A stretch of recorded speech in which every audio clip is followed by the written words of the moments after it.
चक 229 वानल में एक हस्पताल बनाया गया है। एक वेटरनरी हस्पताल है, दूसरी इमारत जो है उसकी वहाँ पर जो है इंसानों का इलाज किया जाता है। तो वेटरनरी अस्पताल कदरे फ़ाल है, उसमें डॉक्टर वगैरह भी हैं और दवाइयाँ वगैरह लोगों को मिलती हैं। मगर उसके साथ ही एक इमारत बनी हुई है। कल इत्तेफ़ाक से जाना हुआ, वहाँ पर चोलिस्तानी नंबरदारों का कट था। जनाब साबिक़ उम्मीदवार हैं हमारे यूनियन काउंसिल इस्लामगढ़ के जनाब इस्माइल इकबाल कलर साहब, उनके डेरे पर। तो साथ ही वो ये अस्पताल है। हम जब भी वहाँ से गुज़रते हैं तो इस पर, क्योंकि हमारे टैक्स का लाखों रुपया खर्च हुआ है, इसलिए दुख भी होता है। और इस जो है अस्पताल का मसला लेकर हम साबका एमपीए जनाब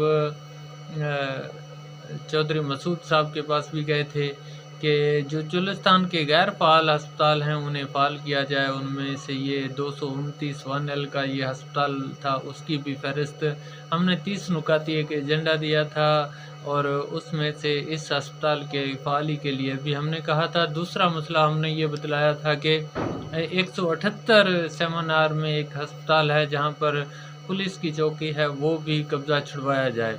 मगर आज तक जो है 229 वानल का जो अस्पताल है वो फ़ाल नहीं हो सका। उसकी इमारत उसी तरह है और पहले से भी उसके बुरे हालात हो चुके हैं। वहाँ पर एक जंगल बना हुआ है।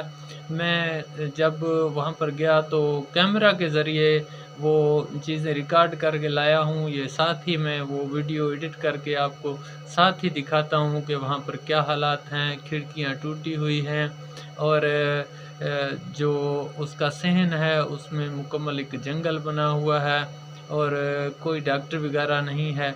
ये जो है आईएमएफ से कर्ज़े लिए जाते हैं, बाहर के मुल्कों से कर्ज़े लिए जाते हैं हमारे अवाम पर खर्च करने के लिए। हमारे टैक्स का पैसा होता है, मगर उसका इस कदर ज़िया हो रहा है।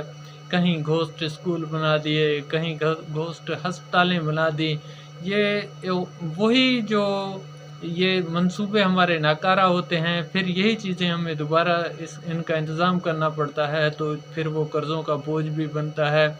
इसी तरह ही हमारा मुल्क जो है, इसी करप्शन की वजह से, इसी मतलब इसे क्या कहते हैं, लापरवाही की वजह से हमारा मुल्क तबाह हो रहा है। अब देखिए कि करोड़ों रुपए इस इमारत पे लगे हुए हैं, मगर आज तक ये फ़ाल नहीं हो सकी। अवाम को इसका फ़ायदा नहीं हुआ। अवाम को जब फ़ायदा होता, उससे पहले ये इमारत जो है वो तबाही के करीब पहुंच चुकी है। तो इसका ज़िम्मेदार कौन होगा? इसका पहला ज़िम्मेदार तो हम हैं, अवाम जो उस पर आवाज़ नहीं उठाते। दूसरे वो लोग हैं, नुमाइंदे हैं, जिनकी तरजीहात में ये चीज़ें शामिल नहीं। नए-नए मंसूबे तो दे रहे हैं, मगर पहले से बने हुए जो मंसूबे हैं, उनकी कोई देख-रेख नहीं हो रही। करोड़ों रुपया जो है वो कौम का वो ज़ाय हो रहा है।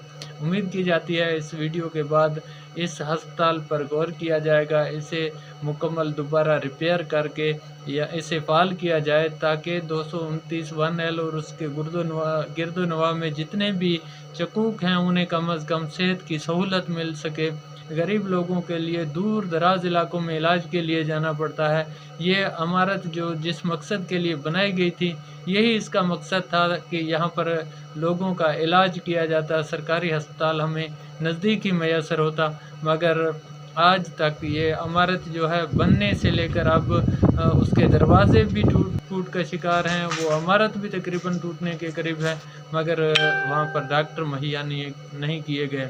तो चोलिस्तान जो है पहले भी सेहत की दूसरी बुनियादी सहूलियात से जो है महरूम है, मगर ये अस्पताल जो है ये आपकी फ़र्ज़ में शामिल है। मौजूदा हुकूमत जो है उससे भी हम यही अपील करेंगे कि चोलिस्तान के जितने भी तालीमी इदारे हैं तो उन्हें भी बहाल किया जाए, फ़ाल किया जाए और जो भी अस्पताल टूटे हुए हैं उन्हें रिपेयर किया जाए, फ़ाल किया जाए और वो हमारे लिए मुफ़ीद बनाए जाएँ। शुक्रिया। ये वीडियो देखिए और आगे शेयर कीजिए تاکہ چولستان کی آواز زیادہ سے زیادہ آگے پھیل سکے۔